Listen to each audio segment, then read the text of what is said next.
मुख्य द्वार रे आपण माने रखिछन्ते कि शुभ कलश जानि रखन्तु कौन रही एथिपाई नियम।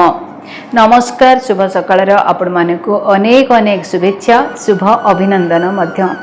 दर्शक बंधु, कहुए घर बाहर समय शुभ कलश बा जलपूर्ण कुंभ देखिकी गले कार्य सिद्धि होता है। से अनेक घर मुख्यद्वार निकट में शुभ कलशटी रखि था।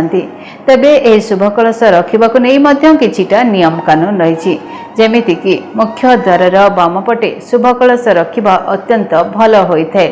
आवश्यक स्थले आपण चाहिए यह डाहाण पटे किंबा द्वार सम्मुख भागरे रखिपारे, किंतु सम्मुखें रखिले भूल रे कहार गोड़ बाजी जीवार संभावना रही है। तेणु निजर सुविधा अनुଯାयी शुभ कलश को द्वार जोठी चाहिए से रखिपारे, किंतु हाँ ध्यान दिंतु जे घर को जावा समय जमी शुभ कलश उपर समस्त नजर पड़ुव।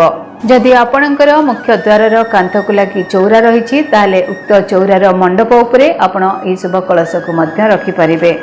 प्रतिदिन सूर्योदय पूर्व स्नान सारी प्रथमे सूर्य देवता को जल अर्घ्य प्रदान करंतु, तापरे माँ वृंदावती को पूजा करंतु, और तापरे मुख्य द्वार निकट में शुभ कलश को स्थापना करी घर ठाकुर को पूजा करिले परिवार मंगल होता है बोली विश्वास करा जाए। जदि सूर्योदय पूर्व शुभ कलश बसाइबा संभव हेउना ताले सकाळर प्रथम प्रहर अर्थात सकाळ 9टा भितर शुभ कलश बसाइबा निहाती आवश्यक अटे। शुभ कलशर पानी बासीबा आदौ ठीक नुह, अर्थात सकाळे जो शुभ कलश बसाई सूर्यास्त पूर्व से कलशर पानी को कौन गछ मूल ढाली देवे। पुनर्बार ता परदिन शुद्ध जल में पुणी शुभ कलश बसाइबे। दर्शक बंधु, आपण मैंने निश्चिंत भाव में घर द्वार मुहर शुभ कलशटी बसातु, आपणकर सबकि शुभ होगा एवं मंगल हम। यह विश्वास सहित जे आज दिन टी आपण मानक शुभमय हो मंगलमय हो। मत विदाय दिंतु। धन्यवाद, नमस्कार।